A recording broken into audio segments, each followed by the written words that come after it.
Welcome back. So I hear a lot of people asking me, like, you have lived in China for 8 years. This is your ninth year in China. So what's your status? Are you a permanent resident? Are you a citizen? And yeah, basically, what is your status? My status is what it was 8 years ago. I am still a worker in China. I am still a foreigner in China. Nothing beyond that. Okay. So when I came into China, like I said, if you watched my first video, if you watched how I came to China. So I came in on a tourist visa and then I transferred to a work visa. Right. How do you transfer to a work visa? The employer must do the work visa for you. That time it took 30 days to get the work visa. So how then do you navigate that? What do you do after you get your 1 year work visa? Right, you get your 1 year work visa and it's stuck on your passport and you renew every year depending on the employer and you. Do you still want to be with your employer? Does your employer still want to be with you?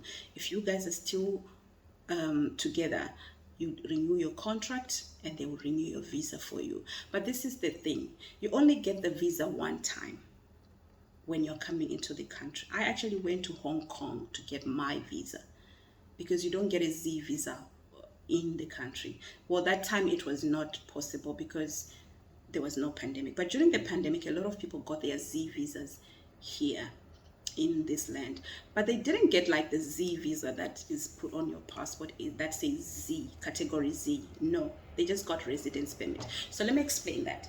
When you come into China and you're going to stay in China for more than 6 months, you have to get what is called a residence permit. How do you get that? You come into China on an X1 visa, that is for students that are studying for a year plus, an S1 visa, that is family, a dependent visa for children under the age of 18, my children under the age of 18, spouse, parents of the visa owner. So it's basically a family visa for your dependents, right? Your stepchildren, your stepfather, and all, they can fall under the S1 visa. Then there's an S2 visa, which is for family again, but children that are older than 18. And this one, they cannot stay for a year straight.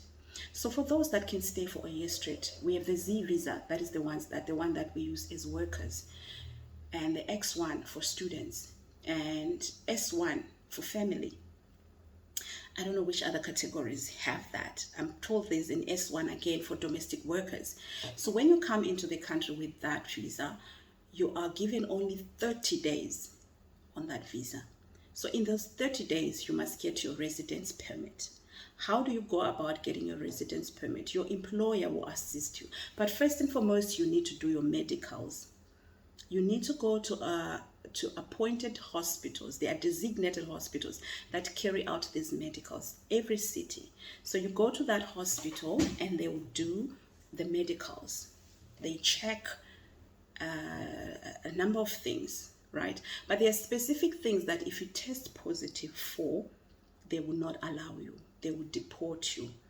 They will not allow you to stay in the country. If you test positive for HIV, they will not allow you to stay in the country.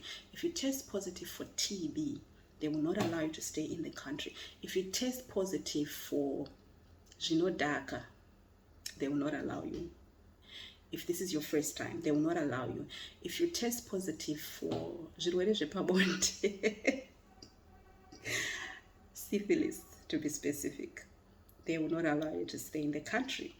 So they'll do a whole body check, a whole blood count, and everything.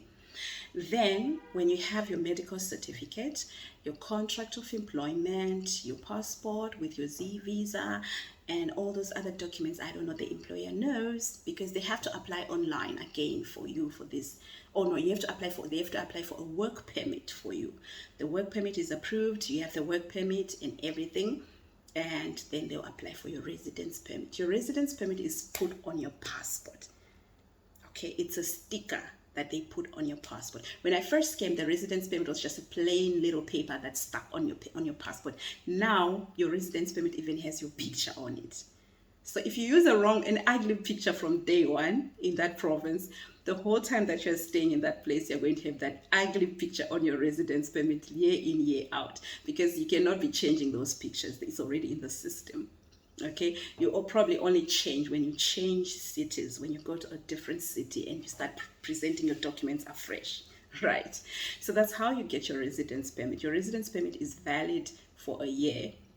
If your contract is a year contract, your residence permit is valid for a year as well.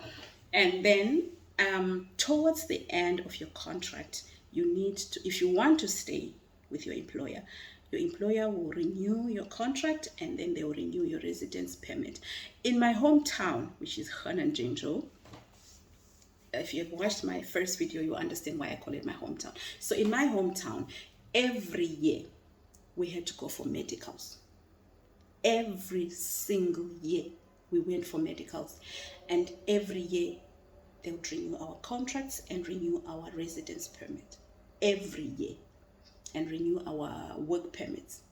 But the employer does all that. They even pay for everything, you know.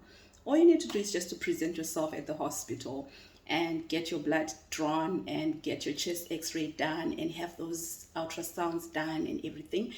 And you probably don't even get the medical certificates unless you ask for them. If you don't ask for them, the employer will just keep them for you. And then they'll go and present that at the bureau, what we call immigration, at the exit and entry point. They will go and present those, and they'll do everything, and they'll give you your passport back. Or you need to also present yourself, because then you need to sign, and they'll take a photo of you, and then you sign, and then they'll process that, and the employer can always collect the passports for you and bring them back to you. Right. But that was before the pandemic. We were free to do all that. But I remember very well, I had to renew my visa, my residence permit in March of 2020. And then we were in lockdown. This is where things started to change, because the HR department just sent somebody to come and collect my passport from my apartment. They took my passport, they went away. After 2 weeks or so, they brought back my passport, and it had my new residence permit. So I think they realized that, no, actually, we can do these things without these people, right? And that's exactly what's going on now. That is exactly what is going on now. Where I live, I've only gone to the exit and entry, to the immigration one time when I first came into this city. That was when I went to present myself, to sign, take a photo and everything. From there on, this is my 3rd year in this city. I simply give my passport to the HR people, and they bring back with my passport with the new residence permit. I don't even have to go for medicals. I don't even have to go for the signing and presenting myself for a photo. No, it doesn't happen like that anymore. They've tried to streamline a lot of things to accommodate. I think the pandemic showed them that, we're having all these queues in our offices that are not really necessary, because that time people had to have their documents renewed, but at the same time nobody was allowed to go and queue up, so somebody had to go and do it. And they found that, well, it's actually possible. Hey, we don't need these people to come here and do these things. So yeah, that's how we do it now. I literally just go to the HR office to sign my new contract, and then I sign my document for my permit, and I sign my document for a residence permit, and I give them my passport, and they bring back my passport after about 2 weeks, and it has my new residence permit. Now, it's not strictly that you have to have a 1-year contract or a 1-year residence permit. Depending on your employer, your relationship with your employer, if you are having a good relationship with your employer and you want more than a year and you're sure you want to stay with your employer, you can get, in my city, you can get a maximum of 2 years at a time. I was even told by my colleagues that came earlier than me in this city that at one point they were getting 4 years at a time. It was okay, because they had no plans of going anywhere. One of them actually comes from a country that is not at peace right now, so he has no plans of going anywhere. He's okay here. So he actually got 4 years. So that's a 4-year contract with the 4-year residence permit. So for the next 4 years, you don't have to go to renew your residence permit, and you don't have to to do anything. You just keep your passport. You go into the country and out of the country just the way you want, whenever you want. No issues whatsoever. Right. So yeah, that's about the paperwork in China. That's the paperwork. It's the same thing with students that come in on study visas. They also have to go through medicals. After the medicals, then they get their residence permit, and they renew them annually. Yeah, they renew them annually, which is why you find that in China, most people are not very worried about their health, because they get these annual HIV tests done, right? So most people are so reluctant about protecting their health, because they think, well, we are all safe here. You know, if I'm talking about protecting your health, you know what I'm talking about. So because we go for these tests every year, well, we are all safe, we can just do whatever. And if we happen to get pregnant in China, you know, terminating is very allowed. It's very legal. It's not an issue. So a lot of people actually just are careless like that. But anyway, that's not what I'm talking about. What I'm talking about is how you can legally stay in China. There are also other categories of visas, like the tourist visa. Now they actually give you 30 days to stay in China on a tourist visa. And you get a tourist visa by simply presenting yourself at a Chinese embassy with a return ticket, with a booked hotel and confirmation that you booked into that hotel and paid for. And you also need to have funds. Like, how are you going to support yourself while you are in China? You can also get a business visa, right? A business visa, basically to visit, or you have to visit for business purposes. That one, you need an invitation letter from whatever company that you're visiting and who is sponsoring your trip. If it's the company that's sponsoring your trip, then they have to put it in writing that they are sponsoring your trip. If you're sponsoring your trip by yourself, you need to prove that you have the funds to sponsor your own trip. Right. And what else? My kids are over 18, so they are on an S2 visa. Yeah, S2 visa. S2 visa, here's the thing with an S2 visa. You can get an S2 visa that is a year long, but you're only allowed to stay in China 90 days at a time. You can only stay in China for 90 days at a time. So after every 90 days, you have to exit. And exiting is easy. You go to Hong Kong, right? You just go to Hong Kong and you come back. You have exited mainland China. You go to Hong Kong. So with my kids, they fly from my city to Shenzhen, which is a border city between Hong Kong and mainland. So they fly there, they get off the plane, they walk across the border, and they walk back in. They fly back to my city, right? It's that simple. But yeah, that's the thing. That's the problem with an S2. You cannot stay for longer than 90 days at a time. But it's all good. It's all good. It's not a big deal. And I hear a lot of people saying, can you link me up? Do I have to talk about China? I'm going to be very honest, the brutal, honest truth here. When I came to China, it was very easy. It was really easy. All you needed was your degree, whatever field, your teaching certificate, this TEFL certificate, okay? And you needed, your degree had to be notarized by a notary, okay? And you needed a police clearance from your country, and you needed medicals. So you did those things, and then you came into the country. And then when you came here, you also did medicals again. So with all those things, you could just simply apply for a job online. You get a job and they recruit you and they bring you. It was not a big deal. Policies started to change slowly.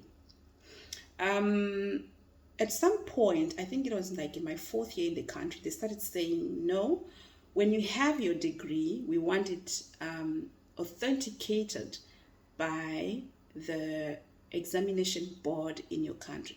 For example, the South Africans would take their documents to SAQA to verify that their degrees are authentic. Apparently, what I've been told is for Zimbabweans, we take them to the Ministry of Foreign Affairs to go and authenticate that our degrees are genuine. From there, you need to take it to the Chinese embassy for them to go and authenticate again. They'll authenticate your degree, they'll authenticate your police clearance. Then you can bring those documents and use them here. But here is the problem. Most provinces and most cities in China, they now say they want native English speakers. By native English speakers, I'm talking of the US, the UK, Ireland, New Zealand, Australia, Canada, and in Africa, they only say South Africa. The rest of us, I do not know what languages we speak, but we're obviously not native English speakers, right? So that's the difficult thing now. That is what is difficult about now coming into this country. Unless you're from one of those countries, then you're okay. But for the rest of us, it's really the grace of God. It's really the grace of God. Honestly, it's the grace of God. A lot of people lost their jobs. Now, like the policies are shifting and shifting. And I'll tell you one thing about China. Policy ikapasiswa nasi. Trust me, when it's being implemented. Don't ever think ukuthi policy paichazouya ndinenge ndasota ndinenge ndadai. Unenge usina chawasota wangu. Policy ikanzi yapasiswa nasi policy mangwana munhu wese anenge akuita zvakatarwa nepolicy iyoyo. Policy iyoyo inenge yakutoitwa. Of course, there are some policies that they pass at provincial level. Ndiwo anozotiseva, ndiwo anozoseva vamwe vanhu. You find that you'll be told kuti no. For example, Wuhan, the Wuhan that we all know, avachada. They don't want anybody who's not from the US, the UK, Canada, Australia, New Zealand, da-da-da. They do not want Africans. But come to my city. We have Ghana, Madagascar, DRC, Zimbabwe, Cameroon. We are all teaching English because they are accommodative like that. This province has decided that they still want us. This city has decided they want us. Also, the thing with my city is it has a lot of companies that are Korean companies. So also that influences how people make decisions. They also don't want to do things that will affect the investors. They don't want to do things that will offend the investors and start saying, oh, no, we don't want people from Africa. Yeah. They don't want to offend their investors. A lot of companies in this city, we have a lot of nice tech companies in this country, in this city. We even have like a company that makes electric cars in this city. We have a company that does all these nice tech things for what do they call them now? Meeting rooms, auditoriums, all those things. Like screen translator anonzani yakafira Donald Trump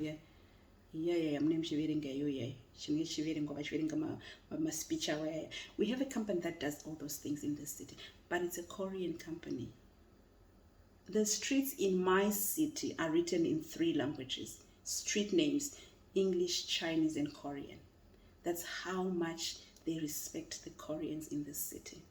So I also feel like they also don't want to find themselves saying, no, we don't want these people. We don't want, our new policy is that we don't want people from Africa to be teaching English. Because the Korean school that I know in this city, all their English teachers are non-native.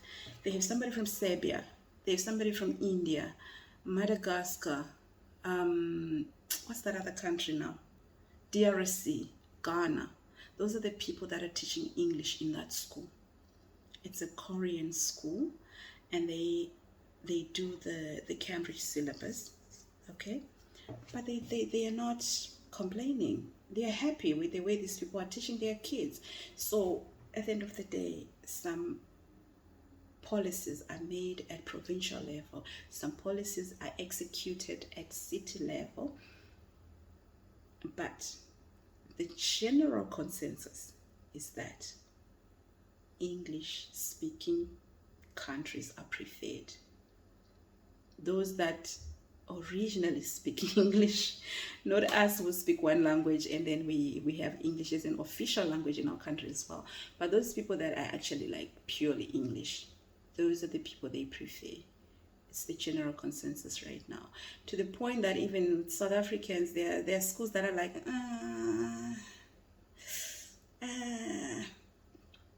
right. There are schools that are like that. I don't understand the logic behind it, but they probably do. Okay, so that's about staying in China, guys. So that's my status in China, and the question is, why am I still staying in China with that status where I don't have a status, where I'm just still a visitor, where I'm still a foreigner, no permanent residence, no citizenship 8 years down the line? Well, it's very simple. For me, I have come to a point in my life where I decided that taking care of my children and seeing them on their own feet is more important than chasing a citizenship of a country. Okay? So first and foremost, the cost of living in China is very, very, very low. Cost of living in China is super low. I was just laughing today. I was complaining actually that I haven't paid my water bill for the almost 3 years that I lived in this apartment. This is my work apartment, and my water bill is now at 200. It's 199 yuan. 199 yuan. That's probably what, $30 or less for 3 years. Okay, for more than 2 years. I haven't paid my water bill. And I looked at my gas bill as well. I looked at it today. I think I last paid it like a year ago, and it's 360 RMB right now, which is like $50. I haven't paid my gas for over a year, right? And just yesterday I paid for my electricity bill for the whole month, and it was $15 for the whole month. Electricity bill I pay every month, just $15 for the whole month. So the cost of living in China is very, very low. It makes sense for me to take advantage of that and do what I need to do for my children and do what I need to do for my retirement. For me, it makes a lot of sense than going to a country to chase a citizenship where I am failing to make ends meet. And remember, I work 16 hours a week. 16 hours a week. Okay? I have 2 kids in college. And I'm okay. So the cost of living in China is very low. 1, 2. China is a very safe country. It's an absolutely safe country. Right now, I could leave the house and just start walking outside. Nobody will bother you. Midnight, you can go out to McDonald's and buy food. Nobody cares. Nobody bothers you. Okay? A lot of things in China are very convenient. The public transport is very convenient and very cheap. And public transport is very convenient and very cheap. The food, clothes, basically cost of living in China is safe. China is a very safe country to live in. It's really safe. I hear people saying, oh, but what about them not liking people of color? What about them not liking foreigners? Where have you gone to where you people of color liked? Let's be honest. Where have you gone to where there's no R word happening there? Where? Which country? Tell me. Tell me where you have been to where you are treated the same as the other people. No way. So why? Why would it bother me? Why would it? As long as it's you're not doing it in my face, I don't care. Because if you're gonna be nice in my face and be behind my back, it's okay. That's where you belong, behind my back. I don't have a problem in my place of work. I do not because I'm a very nice person. No. But I'll tell you that the grace of God can take you places. The grace of God can make people like you. The word of God says that he will cause even your enemies to be at peace with you. I've seen that in my own life. When the grace of God locates you, things happen. Things that you never thought could happen, they will happen in your life. I've never had an incident. I've never had an incident where I felt like, oh, I'm being racially profiled. No, not in mainland China. In Hong Kong, yes, I felt it. In Hong Kong, yes, because the Chinese in Hong Kong are different from the Chinese in mainland. Right? But here, I've never had an incident where I felt like, racial profiling. No, not even once. Not because I'm a nice person. But trust me, for me, I always say it's just God. It's just God. Nothing. There's no explanation. It's just God. I'll tell you one day, I'll make a video one day about the relationships that I've built in this country and how they've benefited me and my children. Not because I'm a nice person. I'm not. Not because I pray too much. I don't. But because there is grace. Kune nyasha. Nyasha dzekuti dzikakusvikira dzikauya dzikabata muupenyu hwako. So people turn around and say, anotengesa zvinodhaka. How can things be all okay for this person like this? How can a single mother be taking 2 kids to university? How can this be happening? How can this be? It's just the grace of God. I will always say that I'm one person who sees God in the smallest of things. I have seen God at work in this country in my life.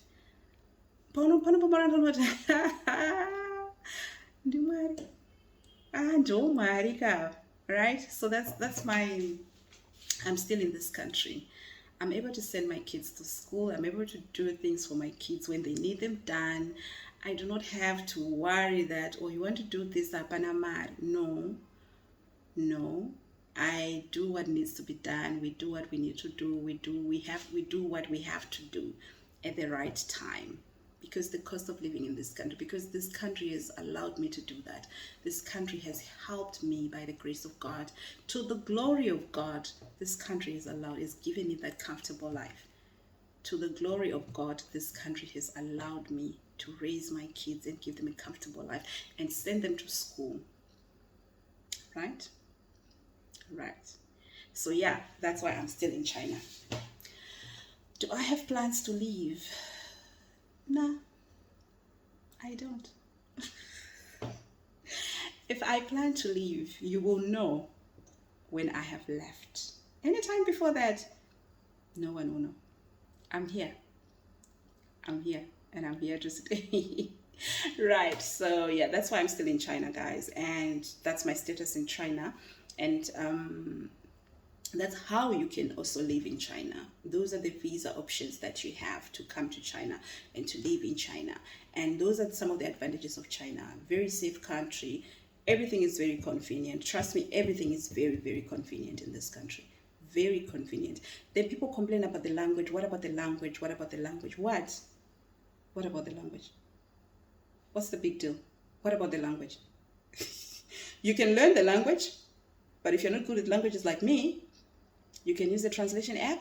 They don't mind. They know you're a foreigner. You do not understand their language. They don't understand your language.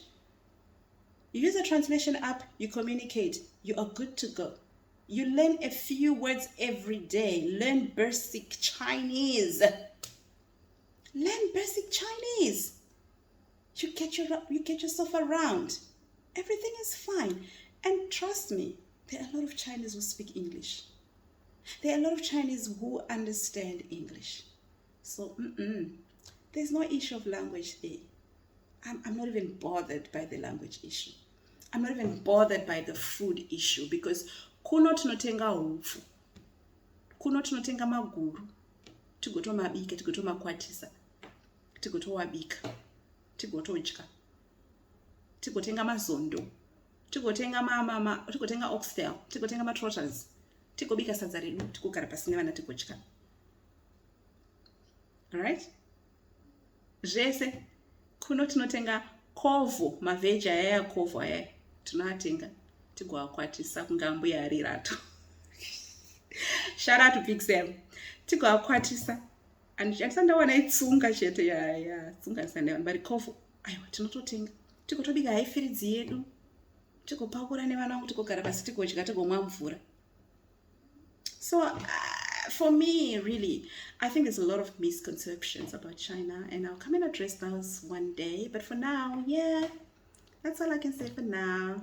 Stay blessed and stay safe. Goodbye.